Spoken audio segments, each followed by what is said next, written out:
Hey all, Tony Bing here, hello and welcome back to another guide video for Marvel Strike Force. Now, with the recent level cap increase in the game taking us up to level 70, that means we can actually max out the specials and ultimates and characters as well now. So for that reason, what I've done is I've went through the entire roster of the game, I've looked at the difference in upgrading all their skills to maximum levels. So that's skills that require the use of the exceptionally rare tier 4 ability materials. You really have to be careful how you spend them, but what I've done, I've looked over all the skills and I've picked out my favourite ones. So I'll run over them in the video, I'll let you know what increase you're getting and I'll let you know why I actually place value in upgrading that particular skill as well. So let's see who we have first.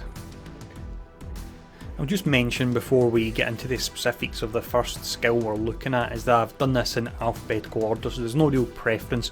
All of these are certainly worthwhile upgrades. Now, first character, this is Black Panther, and this is his passive, so it's called Defender of Wakanda. Now, what changes between level 4 and level 5? So, at level 4 on this, on kill, you fill your speed bar by 80%. If you were to max this out, and I recommend doing that, then on kill you fill your speed bar by 100%. Now, the great thing with Black Panther is if you cast his ultimate and if you kill multiple enemies, what happens is his speed bar can actually fill up multiple times as well. So just as an example, let's say you manage to kill 3 enemies, he will then get the next 3 turns if you max out this passive. So it does take a while to get to the point where he can take down enemies, so he has a bit of a slow burn, but once you've maxed out his abilities, got his attack up, and then you've maxed out this passive, then he can be absolutely incredible. So let's see who we've got next. The next character we have here then is Black Widow. However, you're possibly expecting the passive, but passive is one that's really hotly debated if it's worthwhile upgrading due to how it works. I won't get into how it works because it's really pretty complicated, but if you're wanting further information, then simply type in Black Widow passive into the Reddit and you'll get numerous threads on it, whether or not it's worthwhile or not. Now, this one, I would say that it would be worthwhile, but it's only really if you're running an Avengers team. So the change with this from level 6 to level 7, this is our special, which is called Camouflage Tech. But what changes with this particular skill is you gain the ability to clear one negative effect from Avengers allies. So that's really nice, on top of the fact you've got the stealth she's applying as well, and you've got that speed up, and then you've got a cleanse over potentially a full team if you run her with all the Avengers as well there. So really nice upgrade, but as mentioned, you will want to make sure you got a very strong Avengers team before you upgrade this one.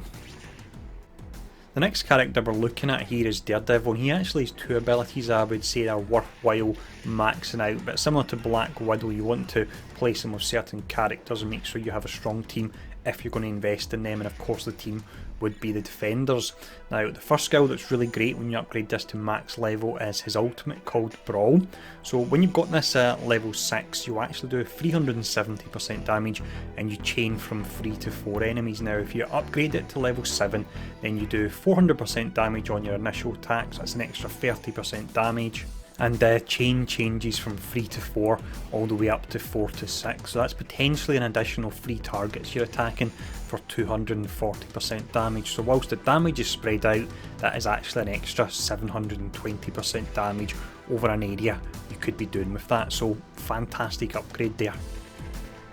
The next ability we look at is his passive Enhanced Senses. Now, the difference between level 4 and level 5 in this one is that you grant an additional 5% speed to Defenders allies. So if you are running a full Defenders team over the course of a match, that can really add up, and you've got the fact that Daredevil and Iron Fist are already pretty speedy, and with this you can actually get, I think it's potentially both of them, their speed above SpiderMan, which is really nice there.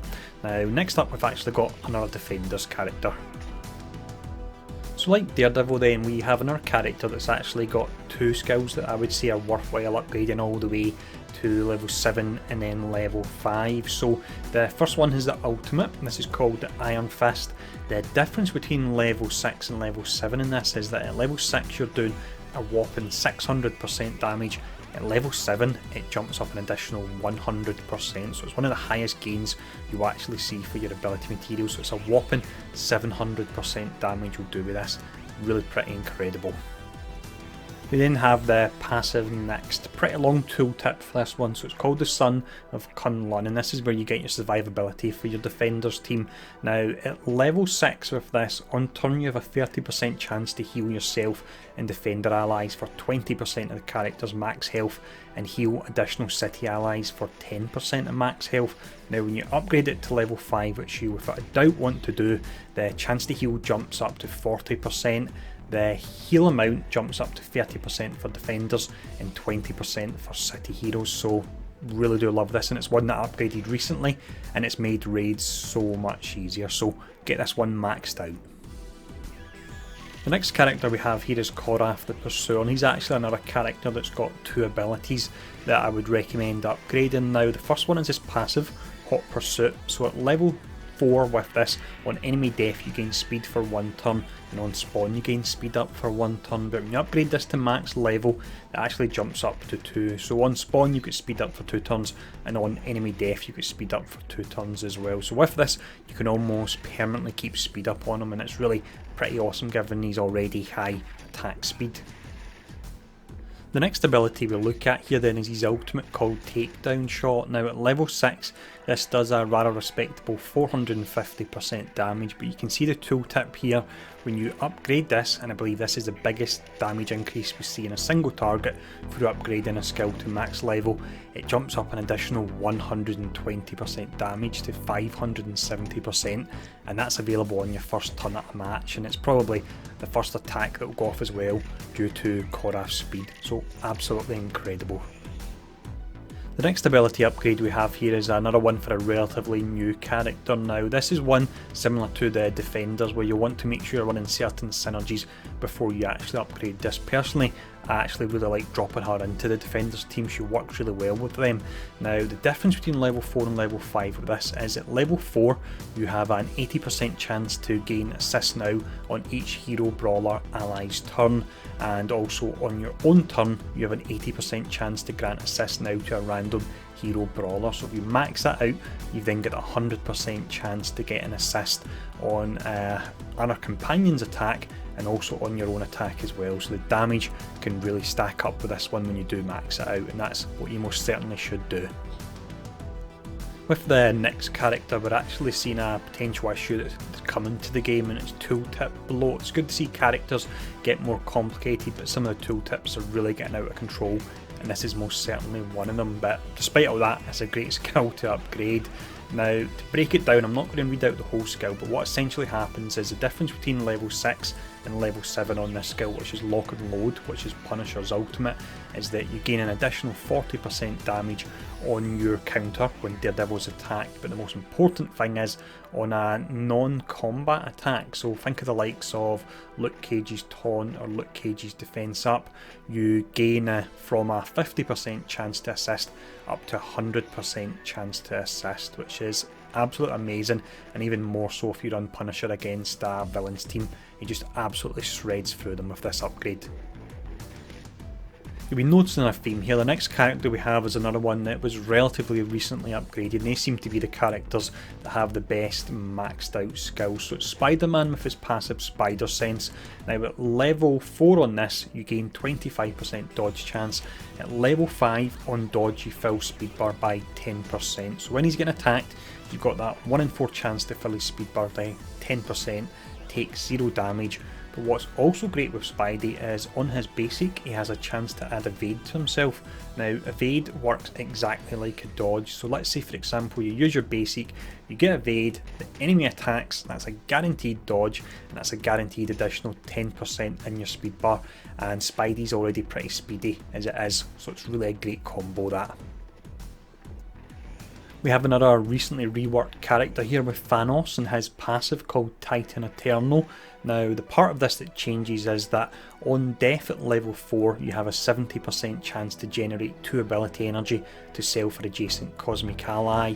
If you upgrade this to level 5 then on death you actually have a 100% chance to generate 2 ability energy to sell for adjacent cosmic ally. So in raids this is absolutely incredible, and if you pair him up to the next, let's say Rocket Raccoon next to him, you drop Star-Lord in there as well, you can almost have Rocket's ultimate going off close to every turn. Really pretty amazing. Once again, we have another reworked character here. So this is Vision and his basic heavy hitter. Now, difference between level 6 and level 7 is you're actually gaining an additional 50% damage on the primary target attack, as well as the additional targets that you hit via chain. Now the chain is the important part. So at level 6 you'll have a chance to actually hit 2 targets. At level 7 you've got a chance to hit between 2 to 3. Now you'll think, why is this worth the orange ability materials? Because it's a chance of 2 to 3. The reason it's so powerful is that you actually apply a fence down on this as well. Now again, I've mentioned a moment ago that it is only a chance to hit that additional target, but because it is a basic, you will be using it very often, and to be honest, Vision has become one of my go-to characters in raids with the ability to apply the fence down to so many characters. I absolutely love this upgrade, and it was actually one of the first ones that I did do. Now let's have a look at the final character I'd recommend, and then once I've done that, I've got some notable mentions as well.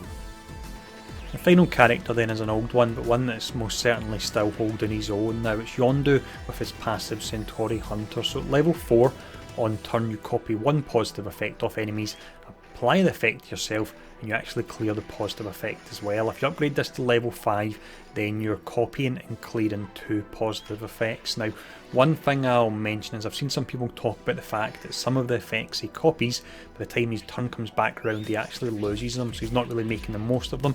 But the fact you're clearing the positive effect as part of a passive and you're not having to do anything really makes it worthwhile upgrading this one. But what we'll do to finish off is we'll have a look at some of the notable mentions here. So these characters here down that I'll just quickly run over last are characters that do certainly have good abilities you can upgrade using your orange ability materials, but they're characters that you maybe won't be using as much, so I can't as highly recommend. Now firstly you would have Scarlet Witch with her special. So with this, when you upgrade it to level 7, it will actually apply defense up to all characters. You've got 100% chance for that, and alongside the deflect it offers, that can be really nice for survivability. You then have Storm. You have the fact that on her basic you can gain additional charges for the ultimate, and also if you were to upgrade the ultimate you get an additional 10% per charge, meaning you could get an additional 200% damage on that. We then have Winter Soldier, a character we don't see that often in the game, but if you were to upgrade his ultimate, that's a whopping 80% damage you get in that. And then finally you have Wolverine. He can gain an additional 90% piercing on his ultimate if you were to upgrade it, and because it's piercing, it means it's working its way through armour as well. Now actually, although I said finally a moment ago, I'll quickly mention the fact that if you're lucky enough to have a high level Nick Fury and you're running a shield team, some options that can work out great for upgrading would be the passives on the Shield Assault, Shield Medic and the Shield Operative, and then finally on the special of the Shield Security as well, because he can do a heap of damage due to the guaranteed 2 hits that he's actually doing there, so that can be a really nice upgrade. But that's the ones I would recommend upgrading. Let me know in the comments below if you've actually upgraded any of them, or if you went down a different route, and if so, why you went down that different route. And I hope this video has been helpful. Thanks for tuning in, and I'll see you all again soon.